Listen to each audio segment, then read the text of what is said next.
Hey guys, this is Dishant and I'm here to discuss COPD goal strategy mainly from an ambulatory perspective. This is a quick review and in no way is meant to be exhaustive. Okay, so let's start. Okay, so this is the basic outline which we are going to follow. The first thing that we are going to discuss is gold COPD concept. This is something that I have made up and kind of it will help us understand what's going on, followed by diagnosis, airflow limitation assessment, symptom exacerbation assessment, initial treatment, and follow-up treatment.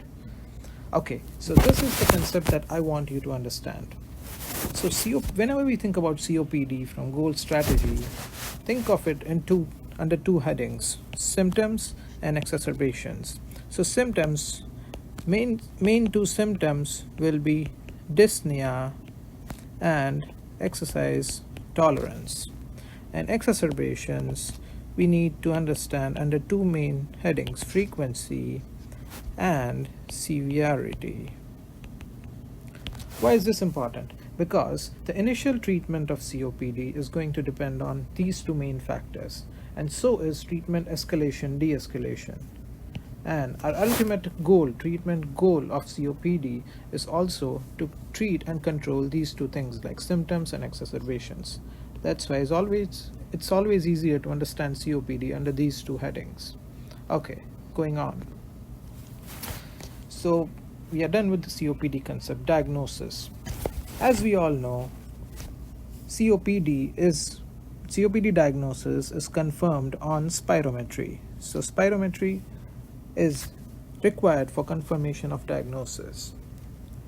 And how do we do that? The post bronchodilator FEV1 upon FVC should be less than 0.7. The way I remember it is FEV1 upon FVC. So even if you count 1, then total there are 7 characters. So it's less than 0.7. It's just a stupid way to remember if you want.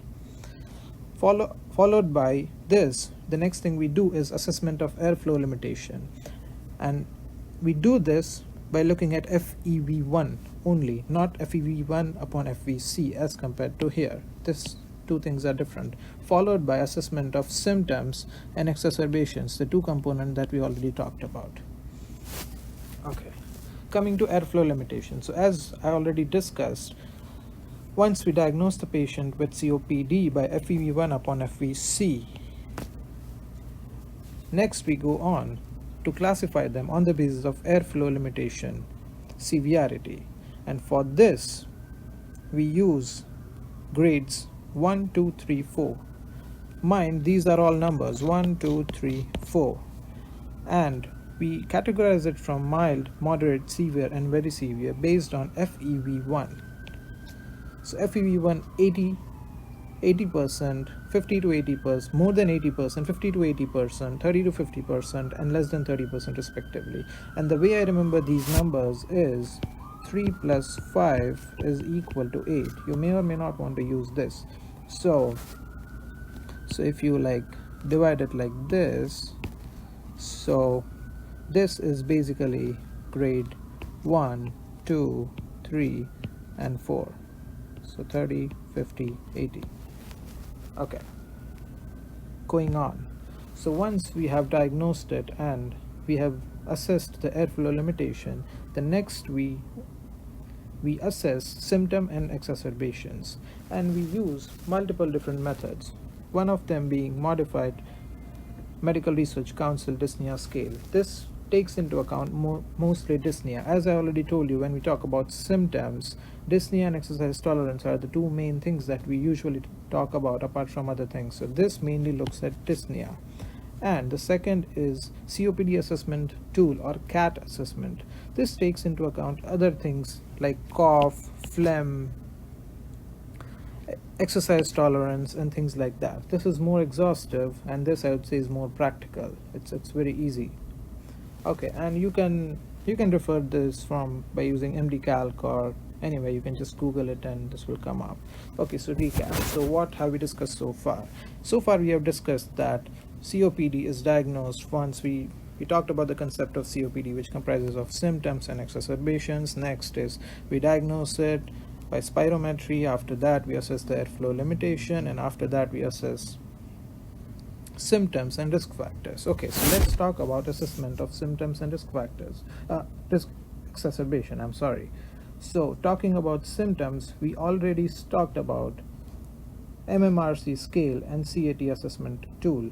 Now what I want you to do is I want you to focus on this part. Okay, so the way we look at these four groups A, B, C, D, it's important. Mind that grades are 1, 2, 3, 4 depending on airflow limitation, depending on FEV1. But when we are talking about symptoms and exacerbations, it is A, B, C, D. So, I mean, symptoms, I would say, is like dyspnea is less severe than exacerbation. So when we are going from A to B, the exacerbation is going to remain the same and symptoms are going to slightly increase. Say suppose we have someone who has minimal symptoms. If the symptom is going to increase, then the patient is going to go from A to B. But if the number of exacerbation increases, it's more severe, which means the patient will directly jump from A to C. Okay, and let's look at the numbers here. So symptoms, as we talked, takes into account these two scales.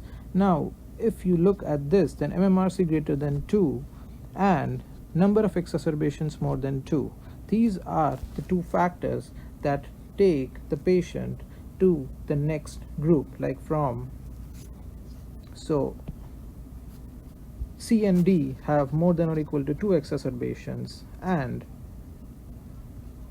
anything, and B and D will have more than or equal to 2 MMRC point.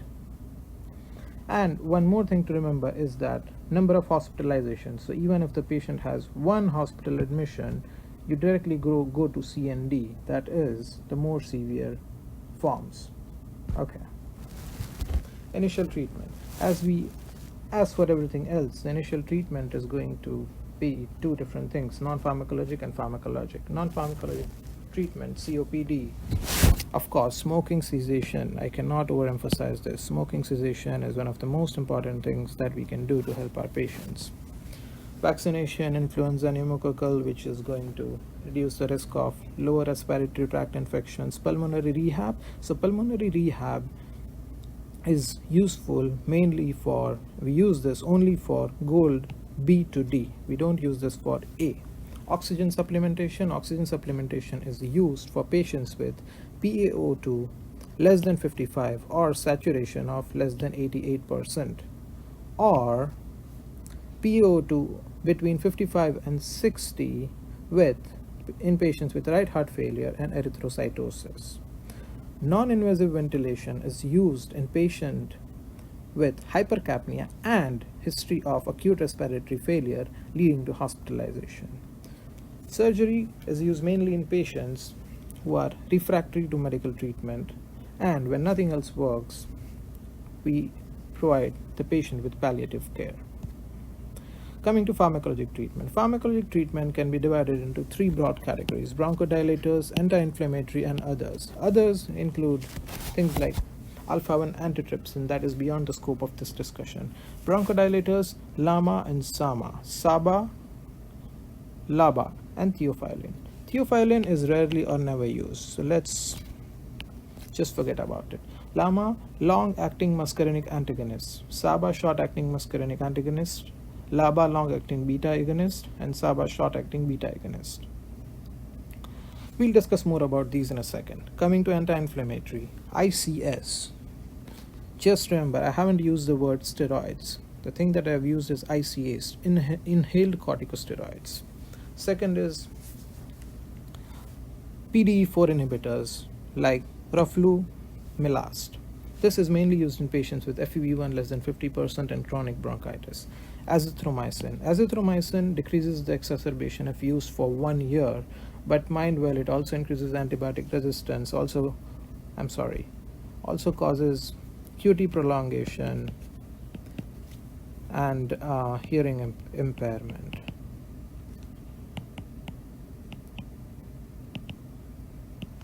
Statin has mainly been discussed in the setting of exacerbations, but the take home thing is it does not help.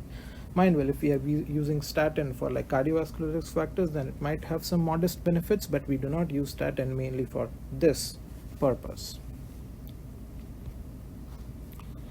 Bronchodilators. When we talk about bronchodilators, it's easier to understand bronchodilators under these three segments. Remember, FEV1, symptoms, and exacerbations. These three things stem from the same table.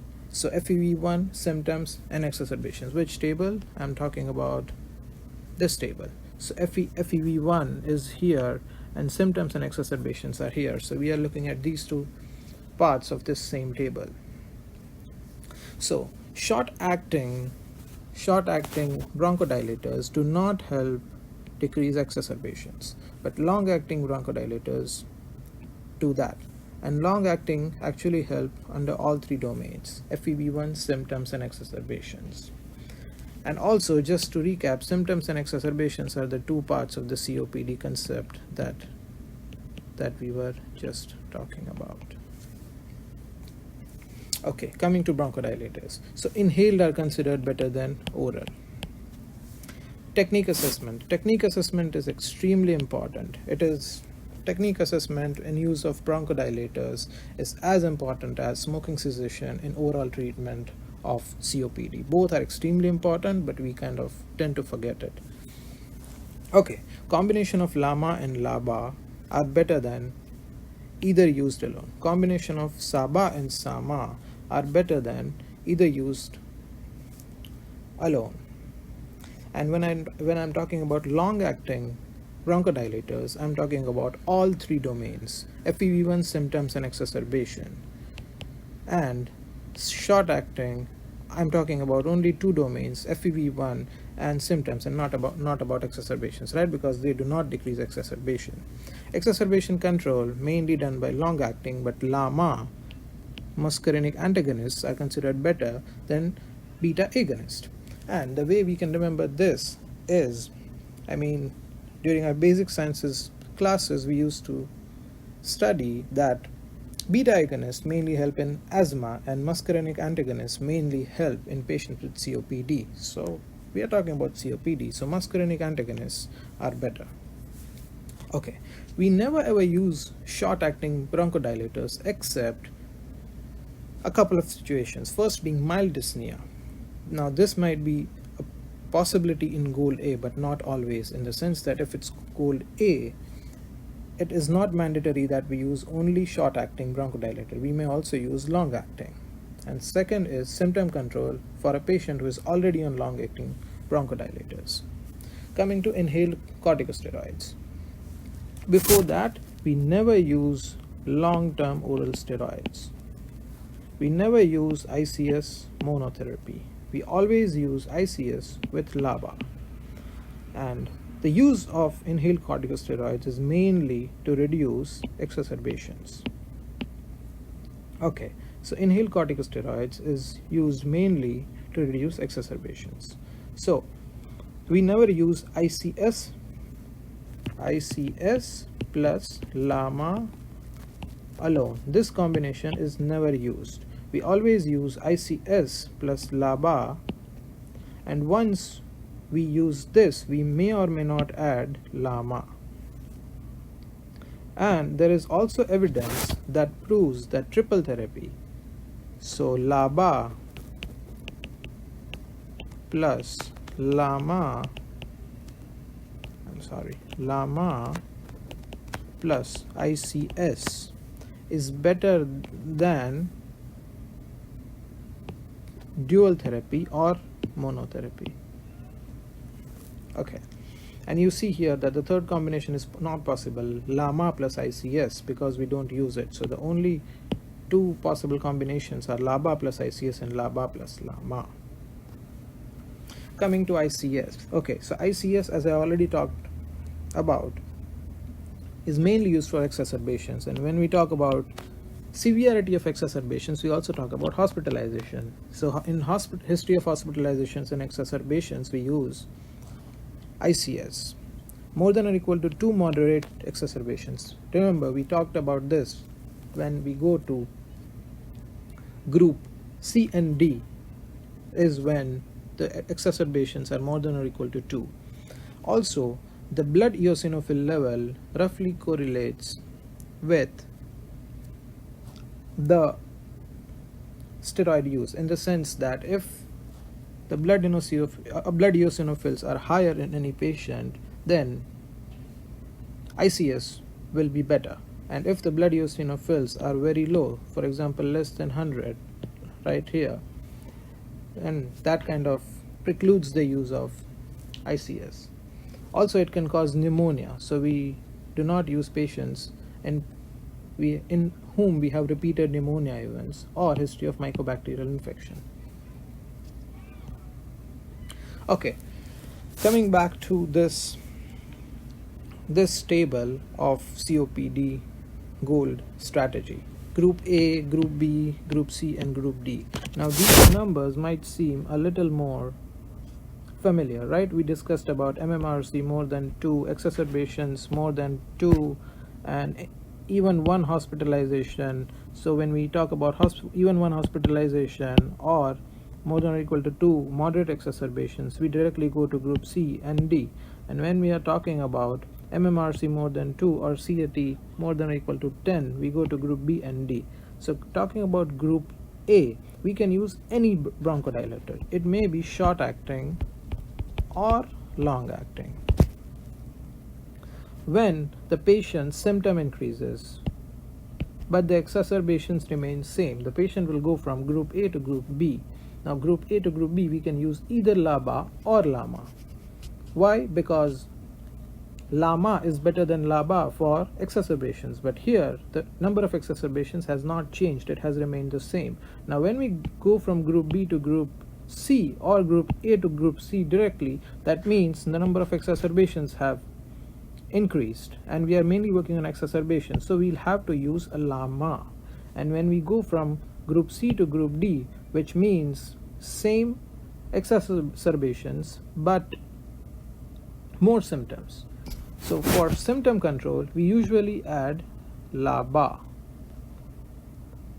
but for exacerbation control, if the patient is on say LABA here and the patient has more exacerbations, then we use ICS plus LABA. So just remember, ICS is for exacerbation and LABA is for symptom control. Okay, so this was about the initial treatment. So what happens? So once we have started a patient on initial treatment, after that we review as I told you. So we started the initial treatment on the basis of, this was initial treatment on the basis of exacerbation and symptom. Now when we come to follow-up treatment, we are also assessing symptom and exacerbation, as I told you when I was talking about the GOLD concept initially. Okay, so what do we assess? We assess the inhaler technique and adherence. We also assess the non-pharmacologic approaches, whether they are working or not. And after that, we adjust the pharmacological things like escalate, de-escalate, or switch inhaler device or molecules. Now remember, the follow-up treatment does not depend on the initial ABCD assessment. It depends on the current symptoms and exacerbations, but not on the initial ABCD assessment. Okay, so follow-up pharmacological treatment. This is important. We have already discussed this part. Now, the main thing that we need to understand is that when a patient comes back to us, he may have problems with symptoms, mainly dyspnea or exacerbations, or both. But when we have problems controlling both, we use the exacerbation approach because exacerbations are more severe. Okay.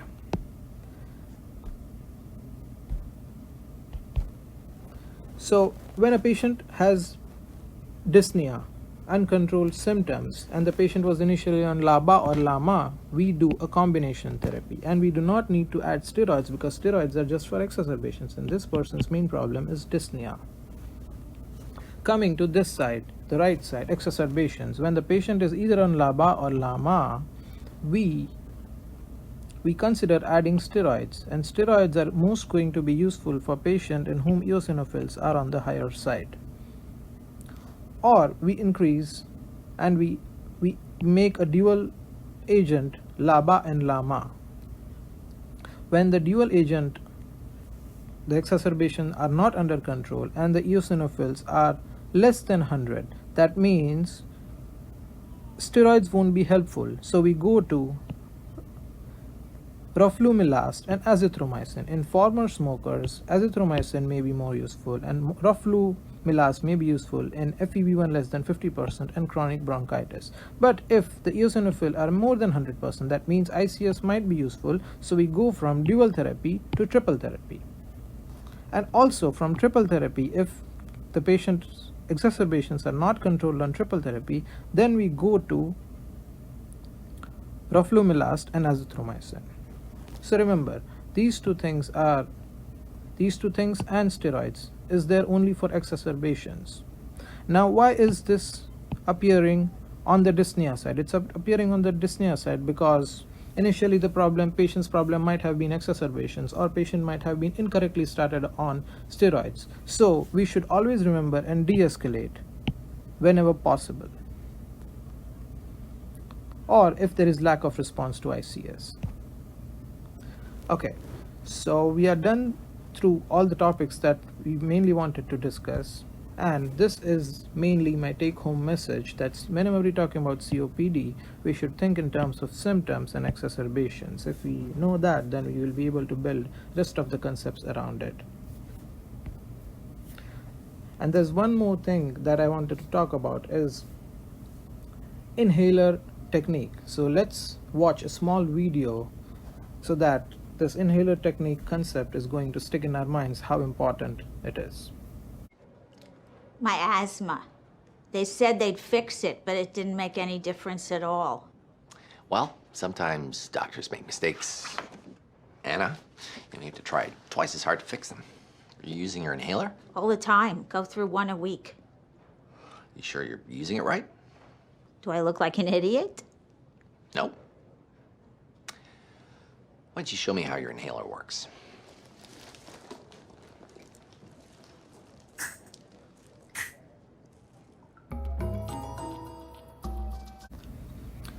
Okay, thank you guys, and you can leave your suggestions, feedback, and questions in the comments section. Thank you so much.